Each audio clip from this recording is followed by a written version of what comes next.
हर साल में 6.5 million death होती है एयर पोल्यूशन की वजह से। और जितने भी हमारी जो रिस्क ऑफ डेथ है ना, उसमें एयर पोल्यूशन या किसी भी तरह का जो पोल्यूशन है वो 3rd नंबर पे आता है। अगर तुमने एयर प्यूरिफायर लगा के अगर तुमने ये सोच लिया ना कि भाई तुम बच जाओगे, तो ये तुम्हारी सबसे बड़ी गलतफहमी है। और तुम्हारे घर के अंदर ही तुम पोल्यूशन कर रहे हो, तुम्हारे फ्रेग्रेंस से, अगरबत्ती से, धूप से।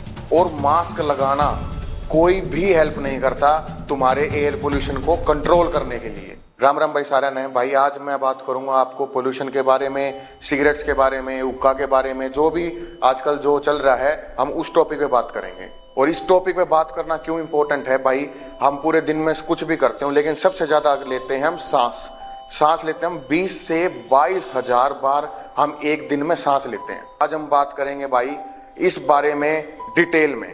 इस वीडियो को पूरा देखो, एंड तक देखोगे तो आपको समझ में आ जाएगा कि आप इस चीज को कैसे ओवरकम कर सकते हो। सिर्फ 2 चीजें ऐसी करनी है जिससे तुम बच जाओगे। और ये आज जो मेरी आज की वीडियो है, ये कोई व्लॉग टाइप नहीं है। अगर तुम्हें देखने हैं तो मेरे चैनल को सब्सक्राइब करो और जाके देखो कि मैं किस टाइप की वीडियोस बनाता हूँ। अगर तुम्हें अच्छी लगे तो भाई सब्सक्राइब जरूर करके जाना। तो भाई एयर पोल्यूशन से ऐसा नहीं है कि हमारा सिर्फ लंग इफेक्ट होता है, हर एक ऑर्गन तुम्हारा, लीवर, किडनी, हार्ट, ब्लड, जहां जहां तुम्हारा ब्लड जाता है ना, मतलब पूरी बॉडी, तुम्हारी पूरी बॉडी इफेक्ट होती है। और इसको डिटेक्ट करने का सबसे बेस्ट और सबसे मतलब जो फर्स्ट सिम्टम आता है वो आता है जैसे तुम्हारी आईज का रेड होना, या तुम्हारी आईज में ड्राइनेस होना, या तुम्हारे नाक पे इचनेस होना, नाक बहना, गले में ऐसा लगना कि जैसे कुछ फंस गया हो। मतलब आप कर रहे हो लेकिन आप फिर भी ऐसा लग रहा है कि यार कुछ आ भी नहीं रहा और कुछ फंस भी रहा है। तो सबसे हमारा जो नली होती है, जो फेफड़ों तक जाती है, जो लंग्स तक जाती है, इसी में इन्फेक्शन होना स्टार्ट होता है। इसी से आपको समझना पड़ेगा कि अब आपको सीरियस होना पड़ेगा। अभी आप देखते होंगे कि कुछ टाइम के कुछ महीनों में आप बार बार स्नीज करने लग जाते हो, अलग अलग तरह की एलर्जीज होनी स्टार्ट हो जाती हैं। तो ये हमारा फर्स्ट सिम्टम है कि आपकी बॉडी फुली तरह इफेक्टेड होनी स्टार्ट हो गई है। और सबसे मेन बात ये है कि सिर्फ एयर पोल्यूशन से ही नहीं भाई, तुम्हारी सिगरेट, ई सिगरेट जिसको तुम वेप बोलते हो, या फिर तुम्हारा जो हुक्का वगैरह होता है, वो भी इसी कैटेगरीज में ही आता है जो फुल बॉडी को इफेक्ट करता है। ये बात हो गई हमारे कि एयर पोल्यूशन जो हमारे हवा में है वो, ये प्रॉब्लम हो गई हमारे जो सिगरेट पीते हैं, हुक्का पीते हैं वो। और जो ये चीजें नहीं करते उनके लिए भी सबसे प्रॉब्लम होती है जो तुम इंडोर पोल्यूशन करते हो। अब तुम बोलोगे कि भाई इंडोर पोल्यूशन क्या होता है। भाई इंडोर पोल्यूशन तुम्हारी फ्रेग्रेंस, तुम्हारे ये मच्छर मारने वाले ऑल आउट हो गए, अगरबत्ती होगी, धूप होगी, ये भी इंडोर पोल्यूशन में काउंट होता है। जैसे ये चीजें भी तुम्हारी पोल्यूशन में काउंट होती हैं। और तुमने आजकल ये टर्म सुनी होगी कि भाई जो PM 2.5, अब मैं बताता हूँ कि PM 2.5 क्या होता है। जो PM 2.5 होता है ना, उसका ये मतलब होता है, जैसे अगर तुम्हें फॉर एग्जांपल मानूं, जैसे एक बाल निकालो, इसकी होती है 40 to 50 माइक्रोन।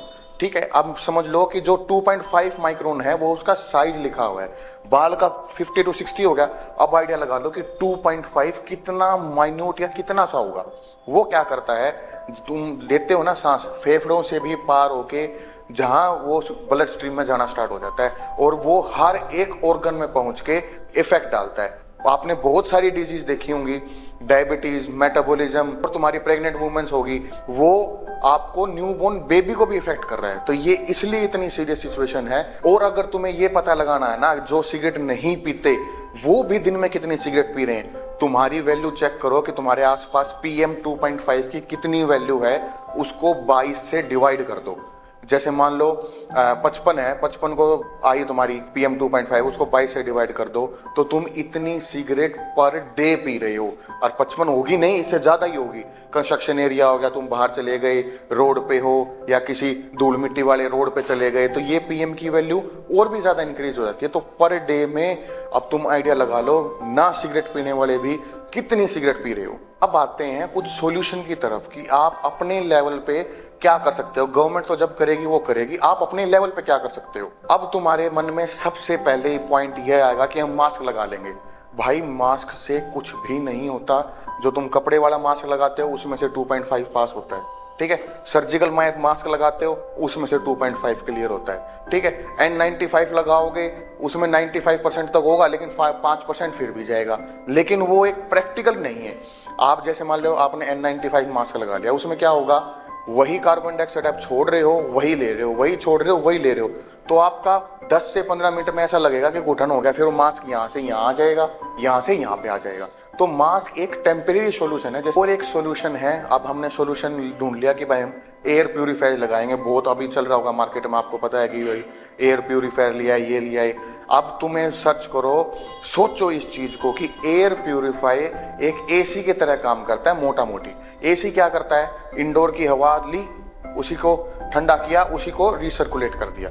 ऐसे ही एयर प्यूरीफाई करता है भाई, एसी ठंडा कर देता है, वो प्यूरीफाई उसी एयर को साफ करके उसको भेज देता है, ठीक है। लेकिन अब तुम सोचो, अगर तुमने पूरे हॉल में 1 टन का एसी लगाया हुआ है तो कितनी ठंडी करता हुआ हवा। सेम कॉन्सेप्ट होता है एयर प्यूरीफायर में। अगर तुम्हें तुम्हारे घर में एक एयर प्यूरीफायर लगा दिया तो क्या सोचते हो तुम पूरे घर की हवा साफ कर देगा? ऐसा नहीं है। ये सोच के चलो कि तुम लॉबी होगी या कुछ होगे, तुम्हें 2-2 टन के 2 एसी लगाने पड़ते हैं। अब सोच लो कि तुम्हें कितने एयर प्यूरीफायर लगाने पड़ेंगे। और सबसे इंपॉर्टेंट चीज, तुमने लगा लिया, चलो ठीक है, कमरे में लगा लिया, उसको एज ए एसी ट्रीट करना पड़ेगा। खिड़की बंद करनी पड़ेगी, दरवाजे बंद करने पड़ेंगे। अगर वो ऐसे खुले रहेंगे, जैसे एसी में कूलिंग बाहर चली गई, बाहर अंदर आ गया, ऐसे ही एयर प्यूरीफायर में भी होता है। ऐसा नहीं है कि कोने में रखा, ड्राइंग रूम में रखा, बटन दबा दिया, ले भाई हमारा घर तो साफ हो गया। सबसे दूसरी बात कि तुम लगा तो लेते हो एयर प्यूरीफायर, फिर उसका तुम साफ नहीं करते, कई कई दिन तक नया नहीं लगाते, मेंटेनेंस महंगी है उसकी। तुम सोचते हो उसी फिल्टर को झटकाया, ये करा और लगा दिया और उसी में चले जा रहे हो, तो भाई वो तुम्हारा एयर प्यूरीफायर नहीं है, वो डर्टीफायर है। बहुत सारे प्लांट्स हैं, प्लांट्स इंडोर रखने में हेल्प होती है, जैसे स्नेक प्लांट है या और भी एक तरह के प्लांट है।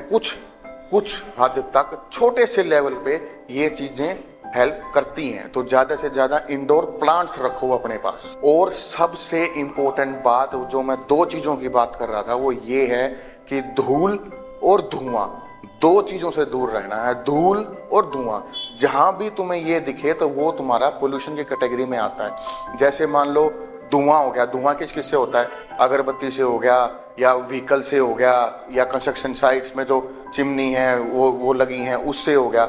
लेकिन धूल कहाँ से होगा? कच्चा रोड हो गया, प्लेग्राउंड हो गया, या कुछ जहाँ पे मिट्टी उड़ रही है, कंस्ट्रक्शन साइट से बाहर आ रही है, वो होगी धूल। तो 2 चीजों से आपको दूर जरूर रहना पड़ेगा, धुआं और धूल। और यहीं पे तुम एक अपनी कंडीशन वर्स कर लेते हो जब तुम सिगरेट पीते हो। तो भाई सिगरेट पीने वालों, तुम पहले ही मर रहे हो, और तुम सिगरेट पी के उसकी स्पीड तेज कर रहे हो, ना कि कम कर रहे हो। समझ में आया? तो जो सिगरेट पी रहे हैं, कम से कम सिगरेट पीना तो छोड़ दो, बाकी जो धीरे धीरे है वो चेंज होता रहेगा। सबसे पहले खुद में चेंज लाने की कोशिश। अगर तुम्हें व्लॉग से हटके ऐसी तरह की कुछ इन्फॉर्मेशन या कुछ रिसर्च टाइप, अगर इस टाइप की अगर तुम्हें वीडियोस देखना पसंद है तो प्लीज कमेंट्स में डाल के मेरे को ये जरूर बता दो कि भाई इस टाइप की वीडियोस देखने में भी तुम इंटरेस्टेड हो, वरना तुम्हें व्लॉग्स तो मैं डेली बनाते ही रहता। तो भाई इस वीडियो को यहीं पे खत्म करते हैं। एक नोट पे, अपना ध्यान रखो, अपने आसपास का ध्यान रखो, और एक्सरसाइज करो तो इंडोर करो, ना कि आउटडोर। ओके भाई, गुड नाइट।